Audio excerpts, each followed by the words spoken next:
Buenas noches. Les voy a dar una pequeña cápsula, espero que sea pequeña, de lo que es la lección divina. ¿Qué es la lección divina? Normalmente se le dice que es la lectura orante, que es orar con la palabra o la lección divina. ¿Qué antecedentes podemos encontrar? Bueno, es una práctica monástica muy antigua, o sea que la encontramos a través de los siglos en los monasterios, a través de los frailes o de los monjes. Entonces, el primer antecedente que podemos encontrar es a través de Orígenes, que es un padre de la iglesia, y encontramos en él escritos donde hacen referencia de la lección. Podemos encontrar también a San Ambrosio, que se le enseñó esta forma de orar a San Agustín de Hipona. A San Agustín la encontramos en los padres del desierto, en Benito de Nurcia, la encontramos en la Cartuja, que son unos monjes, y es una práctica milenaria, y esta forma de orar a través de las escrituras, como dije, es la lectura orante, o orar con la palabra, o orar con las escrituras, o la lección divina. Influyó mucho en la iglesia para poder transmitir también el conocimiento de Dios. Y todo esto ahora lo conocemos por la tradición apostólica. Hay una relación entre tradición apostólica y la lección divina. ¿Tú cómo te puedes imaginar que adquirían los conocimientos las personas? Pues para poder transmitir ese conocimiento tenían que grabarlo en la mente y tenían que grabarlo en el corazón. La palabra tradición viene de transmitir y o entregar, ¿sí? Entonces podemos ver así que, por ejemplo, los discípulos o los apóstoles fueron testigos que vieron y escucharon a Jesús, pero sucesivamente también los discípulos tuvieron sucesivamente así también discípulos que pudieron transmitir ese testimonio de lo que vieron y escucharon de Jesús. Entonces se transmitía la experiencia de Dios de generación en generación a través de los discípulos de los apóstoles, y estos discípulos de los apóstoles sucesivamente también tuvieron sus discípulos y fueron pasando de generación en generación, y así esa historia muy rica en el pueblo de Israel. También toda la experiencia de Dios se transmitía de padres a hijos, a nietos, y así hasta el día de hoy pues podemos encontrar entregar esa transmisión de la experiencia de Dios, de lo que vieron, de lo que escucharon, y también de todo lo que es la fe, ¿sí? La importancia de la lección divina es como si fuera un método para orar con la palabra. ¿Cómo crees que se impartía anteriormente en el conocimiento? Antes no había ni computadoras, no había ni imprenta, no había, digamos, muchos rollos, manuscritos, papiros, y todo eso que los copistas o los que comenzaban a redactar las escrituras, muchos de ellos comenzaban a guardarla, a grabarla en la mente, guardarla en el corazón también como experiencia de Dios, y todo eso se iba pasando a las siguientes generaciones, ¿sí? Tenían una capacidad de retener que pues hoy en día nosotros ya no la tenemos, ¿sí?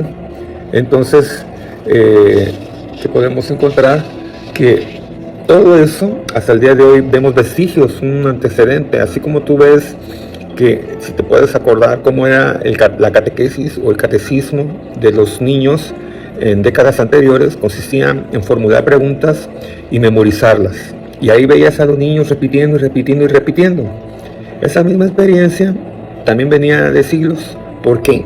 Porque lo que conocían y retenían en la mente y lo guardaban en su corazón, eso mismo se transmitía a otros, y iban pasando por generaciones el conocimiento.